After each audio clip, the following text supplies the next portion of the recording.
listening to the Peak Physique Podcast with Andre Adams on the NASM Podcast Network.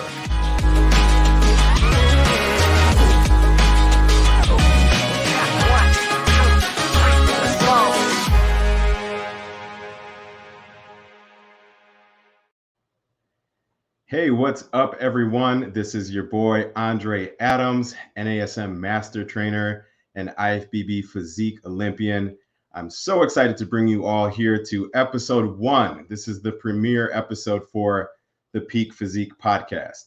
You may have heard our preliminary announcement a week ago with my good friend, Dr. Rick Ritchie. And, we kind of teased the idea out, right? Him and I had so many good discussions over the last couple of years on his podcast.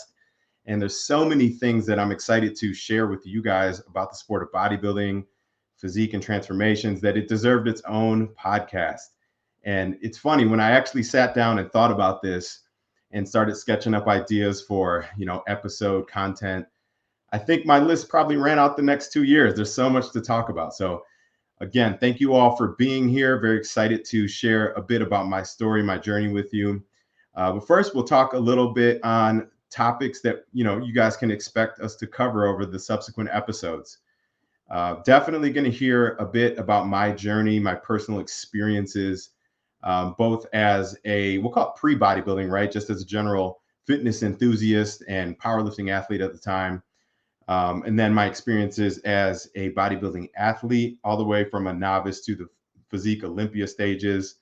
And then now in my current day and age as a contest prep coach, gym owner, supplement store owner. So just different perspectives that I can hopefully share with you guys that will help shorten your learning curve, help teach you some of these misunderstood or very complex bodybuilding topics. Other things that you can expect us to bring to the table. I definitely want to make sure that we hone in on a concept called evidence-based science. So our goal with the PBC Physique and Bodybuilding Coach course was to break down some of those, we'll call it the black art, misconceptions, the bro science that's in the industry, and really just back that with some formal evidence-based science. And there's really 3 pillars that we'll get into throughout this entire journey of this series, where we rely on, that iterative process of the latest research, peer-reviewed research. We're going to, focus on some coaches' experience, and then, of course, those client outcomes. And when you put that triage together, you're going to get the most out of it, right? That's your evidence-based science. So that's a concept that you'll hear me kind of come back to throughout this series. Definitely in terms of the format, you can have some episodes like we're doing right now with some monologue style, topics. I might do a very deep dive into a more complex topic, like the SRA curve, something like this, maybe a nutrition topic or peak week strategies.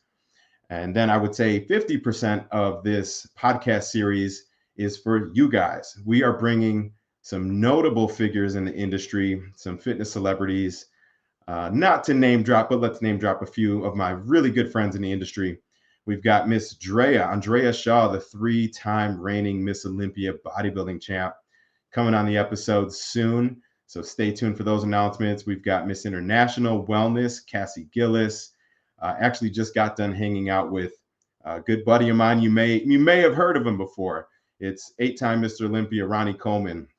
Just had a special event at our gym, Snap Fitness Kenosha, and our supplement store here, C2 in Kenosha. So we're going to be bringing on a lot of these caliber guests. Another thing that I would like to bring to you guys to expand your mindset maybe a bit above and beyond just the niche, kind of sport of bodybuilding is, we're going to bring on people that are good in like the behavioral sciences, the psychological sciences, mental toughness, and things like this. A good friend of mine, Dean Stott, he's actually special forces over in the UK, right? Tier 1 special forces. In fact, I think he's evacuating people in the Israeli region right now. Dean is an amazing human. He's like a real live Jason Statham. I got to hang out and train him at the First Form headquarters earlier this year. So he's going to be joining as a special guest in December to share some knowledge on, personal leadership, mental toughness, and how you can apply things like this to something like a physique goal, right?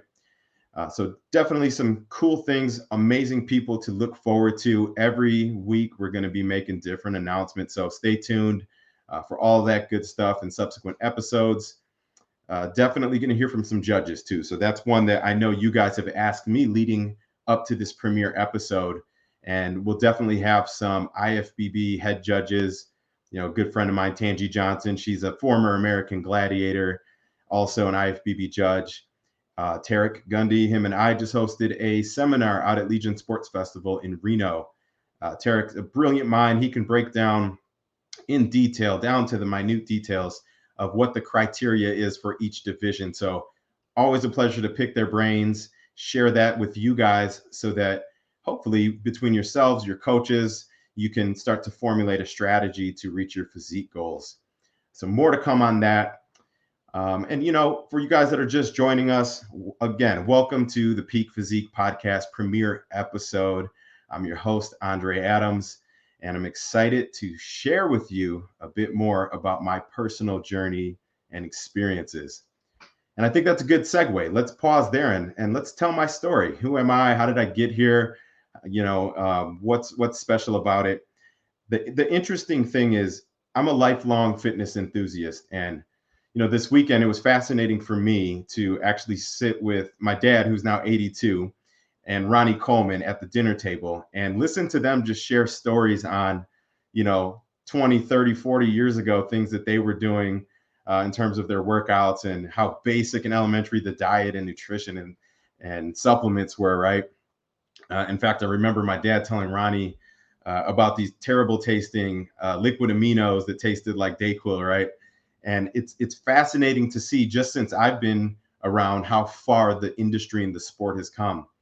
But it's really been a lifelong journey for me. I was, you know, the little kid that was watching his dad work out and train a bunch of his friends. And it was all the strong guys at our house 3-4 times a week.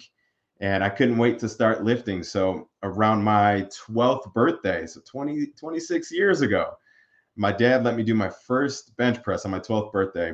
Never forget it. I did 85 pounds and I weighed 85 pounds. And you guys will laugh at this, but you know, you can relate. Going back to school, I definitely had a little ILS, right? A little imaginary lat syndrome. And you know, thought I was a tough guy after that, but instantly fell in love with it. You know, always a lifelong fitness enthusiast in general. It didn't have to be weightlifting. It was, you know, it could be basketball, boxing, powerlifting. All these things were fun to me. So definitely was hooked from the beginning. And my dad actually, you know, would train me along with the older guys all the way up until I'd say my mid-20s. I actually trained with my dad. And, you know, it was a weird story where I was actually about 25 years old, which would make my dad about 69 at that time, before I surpassed him. So when people talk about what's your motivation, you know, how did you get here? What forces you to continue training, wake up in the morning passionate about what you're doing? In those early days, it was just trying to fill the shoes of my dad. And if you are competitive by nature, that definitely runs in my family. You know, it's something that you want to achieve, right? You wake up and you've got this goal in mind. So I actually started powerlifting before bodybuilding. So if you guys have been around long enough, you know, prior to about 2011, 2012, there weren't the physique and kind of model category divisions in bodybuilding, men or women, right? You had to be kind of the big open bodybuilders like Ronnie Coleman to really be successful and get sponsorships. They didn't really have a platform or divisions for us to compete in. So I started my journey at 165 pounds in the sport of powerlifting and happened to have the genetic gift of strength. And you'll realize we'll definitely touch on this in subsequent episodes, but you'll start to understand your body type, right? That ectomorph, mesomorph, or endomorphic body type, what your natural tendencies are, and where your genetic strengths and weaknesses are. Mine was not on mass or size. I had an athletic physique, but mine was actually on strength and speed. And I realized at a very young age that my body responded very rapidly to strength training. So 19 years old, buddy of my dad actually talks me into doing a powerlifting show 2 days before the event, zero training. And there's a bunch of semi-pro football players. This was at the YMCA in Lake Forest, you know, here near where I'm from. And I hop in. I was honestly terrified because I had no training, didn't know what to expect. I'm 165 pounds, and I see these giants. These guys that are semi-pro football players, and they had a few competitions. One was your 1 rep max, and then one was your most amount of reps at 225 pounds. And I actually won pound for pound. So I won my weight class I actually won 2 weight classes. I won the 165. And then I said, well, what the heck? Let me just try the next weight class up. I actually won the 189-pound class as well. Won the push-up contest, won the sit-up contest. So we cleaned house. And after that, I got a little confidence, right? It's like, hey, maybe I'm kind of good at this. Let's see what happens if I actually train for it. So I remember Googling, powerlifting shows near me, didn't know anything about the leagues. And long story short, over those next 4 or 5 years, I ended up lifting with an organization at the time called Sunlight Power. They were also, they did some affiliated shows with USAPL and things like that, but mostly push-pull meets. So I didn't do a lot of squatting back then, just deadlifts and bench press. And I went on to, be very successful there. I think I won 21 consecutive first place events there between deadlifting and bench pressing, and held a few national titles, in that specific league at that time. And what it did for me is it gave me the confidence to believe in myself that, hey, you know what? I've got some self-efficacy. If I do the work and take it seriously, I feel like I can accomplish anything. So fast forward, lo and behold, that laid the foundation, right? 2012. The IFBB and the NPC comes out with a category called men's physique. And this is the early days before men's physique was even cool, right? These are the guys in the board shorts, kind of surfer body beach boys. And there was a lot of animosity, believe it or not, between open bodybuilders at that time. So the real big guys are the mass monsters, and the model category division, like the men's physique. The reason is, it was just there's levels to this. So a lot of the open bodybuilders, they have to put their bodies through a lot more to try and get their pro card. And now you get this wave of much smaller guys, right? Less developed, but different genetics, right? It's a better category that fits their genetics, and they're getting their pro cards. So there was definitely some resentment there. Everyone's fighting for the sponsorships and, the promotions and things like this. So I was in that first wave, and it was exciting, right? There had never been anything like it. So those next few years, I actually ended up getting my pro card very quick. I only did 2 NPC regional shows. My first one, my debut, you guys would laugh. I didn't know anything about the sport, didn't have a coach, didn't know anything about nutrition. I just knew how to lift heavy stuff. So here's a funny story from my very first competition. Nobody told me I had to spray tan, right? So for you guys that don't know, I'm half African-American and half Mexican. So I've got a tan, right? I'm good. At the competitions, though, for you guys that are new to the sport, you do have to get a spray tan, even if you're very dark complexion, just to help balance the physique out and, even out the complexion and things like this. And it makes your physique pop a little differently on stage. Okay, I got to get the spray tan. I go to check-ins. Nobody told me I had to shave my arms. So I was the guy that looked like a tarantula on stage. And, it's funny looking back how far you come and how much more well-polished and refined as an athlete you become. But that's where it started. And my first show, it was the Rockford Natural Noble, and it was against the now 3-time Mr. Olympia men's physique champ, which is Brandon Hendrickson out of Chicago. And him and I were going at it at that show. He placed first. I placed right behind him in second. And then, we went at it a few more times. Fast forward 5 months, we both got our pro cards together at the NPC Nationals down in Fort Lauderdale, Miami area, 2013. I'll still say, maybe a little bit of bias, I think that 2013 Class B was one of the greatest classes of all time for men's physique, but that's just my opinion. So from there, it was an amazing start to something new. We started getting into different opportunities that opened up, now being one of the earlier pros out of the state of Wisconsin. And I actually got hired as a guest poser. So those are normally reserved. Those are opportunities that are usually reserved for the big open bodybuilders, where they'll bring in, a fitness celebrity like a Jay Cutler or Ronnie Coleman at the time, and then they get paid to come out, entertain the crowd between the prejudging and finals during some of the amateur shows. And I was the first men's physique athlete to get hired to do this at the NPC Titan at the time.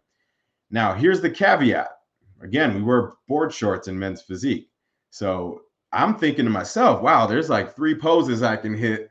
How am I going to fill, 5 minutes worth of posing doing men's physique? So you got to remember, right? This is 2013, 2014 timeframe. Classic physique was not a thing, didn't exist yet. It was men's physique and open bodybuilding. So I said, you know what? I'm going to take a gamble and I'm going to start hitting my bodybuilding poses. And I'm going to have some really fitted men's physique shorts where I can show the legs a little bit, right? So they're a little shorter, almost like a compression short. And I hired a bodybuilding posing coach at the time. And I took ballet, believe it or not. I actually made all my team take ballet with me to help work on things like hand-eye coordination, right? We're working on our balance, just being able to present and display the body with fluidity, right? Musicality, and all these different things that we're trying to display when we're on stage. And long story short, it was a huge success. I had a blast. I actually ended up wearing a gladiator kilt for one of my guest posing appearances, which, you know what? I'm not ashamed to say that I had fun wearing a kilt. Those were kind of the good old days. So from there, it was interesting to see the sport evolve, though. I ended up winning the 2014 Ferrigno Legacy, which was the inaugural event out in Santa Barbara, and it's now known as the Legion Sports Festival in Reno, Nevada. And that win right there actually catapulted my career, where I got the 2015, it was the inaugural Arnold Classic Men's Physique Pro. First time IFBB Pro Men's Physique Athletes had an opportunity to compete at the Arnold, and they only invited the top 10 in the world that year based on your international ranking. That was just enough to put me over the edge, apparently, where I got the invite. Had a blast, ended up placing right in the middle of the pack for that 2015 Arnold Classic. Good buddy of mine, Sadiq, ended up winning that very first one. And then, doing the Mr. Olympia that same year and just starting to travel the world and really learn more about the sport, right? I was more of the mindset, let's learn as much as I possibly can. I want to get as much experience. I want to compete in front of different judges, working with a coach to continuously refine my physique. That's the ain't done yet mindset. We'll talk more about that throughout this journey, but really just honing my skills as a professional at that point.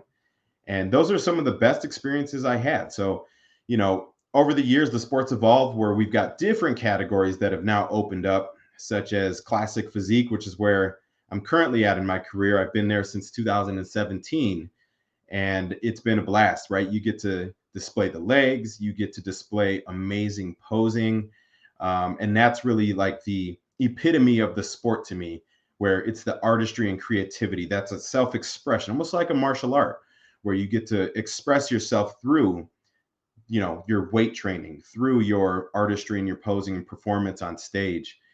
And then ultimately, what are we doing? We're also building a brand, right? So we're not going to be able to compete at that level forever. And I was very cognizant of that early on, that this is maybe a 5 to 10 year thing for me if I don't get injured and you can stay healthy, right? So let's focus on inspiring others. Let's focus on helping to coach and teach others about the sport and maybe shorten their learning curve. And that's really what ultimately took me towards NASM. I've actually been with NASM for over a decade now, and I've been an NASM Master Trainer since 2016. I think I was one of the first groups to actually go through that, maybe the first or second group to go to the NASM Master Summit. It's out in San Diego. Met some really amazing people out there, and it honestly opened my mind to what else is possible. So you got to be a fan of knowledge, right? Be a sponge when you're out here, whether it's for self-enlightenment or because you want to coach and work with clients that are interested in physique or muscular development goals. And we're going to reset there. Let's welcome everybody to the show. This is the Peak Physique Podcast, episode 1. This is your boy, Andre Adams, IFBB Pro, Olympian Physique Athlete, and NASM Master Trainer. Welcome, welcome. We have so many awesome things to talk about. And, this bodybuilding journey is something that is going to help inspire you and help you in other facets of your life. if you think about the same attributes that make us very successful in the sport of bodybuilding, things like accountability, self-discipline, self-esteem, and self-efficacy, right? All of those things are going to help you, whether it's a relationship, whether it's at work and you're trying to level up, right? All of those things are positive attributes that will help you in everyday life. So definitely take advantage of that, right? If you can apply yourself to something like a contest prep, I'm confident, I promise you, you can do some amazing things in other areas of your life as well. So for you guys that haven't followed me for more than the last few years, you've probably seen some of our posts with different notable figures in the industry. You've probably seen some of our coaching. We also run Team Adams Prep, which has been a blast. And that's the amazing thing as an NASM Master Trainer. It's marrying this evidence-based research and science and marrying that up with the coach's experience and client outcomes. When you do that and you do it repeatedly over a long extended period of time, what you end up doing is getting data, right? And the more data you can collect, the smarter the decisions you make, right? The more tools that are in your toolbox where you're able to work with different athletes, different clients. Some of them are just transformation clients. And, you've got to remember that everyone is individualized. So what works for client A might not work for client B. And we've got to remember that there's different ways to accomplish the goal. There's been times where I've had to put a client through a ketogenic diet, and later on in prep, they have some GI issues and inflammation, and we might have to change it to intermittent fasting, right? So there's all these different ways to accomplish the goal, and that's what you're ultimately trying to gain experience in. Is you want to be as complete and well-rounded as possible. One more thing I'd like to mention in this episode, and we'll have full episodes on nutrition and things like this, but for you guys that are just starting out as coaches or athletes, a lot of people will start to ask you questions, especially once they see results. And hey, what's the one thing I can do to get that result? The one thing I'll caution for anyone that's new to the sport is, again, everyone's different, right? Everyone's tolerance, everyone's sensitivity, everyone's progress is going to be a little different. So make sure that you're not, doing too much of the cookie cutter stuff. You want to take the time to do the work and make sure that you're genuinely helping people, get results. And that's going to be the best bet, right? If you're trying to do the cookie cutter thing and you're financially centered, it's going to be, you're not going to get the long-term sustainable results. So just make sure you're doing it the right way. Work with each athlete, and then also, very important, make sure you're working within your scope of practice. So if you feel like there's something that's maybe a little bit out of your comfort zone, let's say it's a behavioral eating issue or something like this, or it's a medical issue that's definitely not in your wheelhouse. Don't try to be that, the one-stop shop for things that you're maybe not qualified to speak on. So for those, the best thing you can do, build up your network. Right here at the NASM, you can certainly round off your skill set with things like the CNC, right? Certified Nutrition Coach, mental toughness, things that give you enough credibility to maybe high level, give some guidance or mentoring. But for any of those kind of issues, make sure that you're doing it the right and safe way, and you build up a network of specialists that you can refer people out to for those kind of issues. Other than that, we are going to shut this episode down for today. Hopefully you guys are excited. I know we're going to have some huge guests coming on, so keep a lookout for an announcement on that. It'll be a Mr. or Miss Olympia for episode 2, so I promise you won't want to miss it. In the meantime, I've got some homework for you guys. I would love for you to email me any topics that you would like us to break down, do a deep dive on, and study. You can email those questions or topics to trainingbydre@gmail.com. And, you can also find me online at andreadamsofficial.com if there's any other questions that pop up. But otherwise, we are excited to see you guys. So if you feel like you're as excited as I am and you're getting, some value out of this podcast series, I highly appreciate and encourage you guys to share it with at least one friend, and let's keep it going. So we will see you guys on the next episode soon. Stay tuned. Ain't done yet.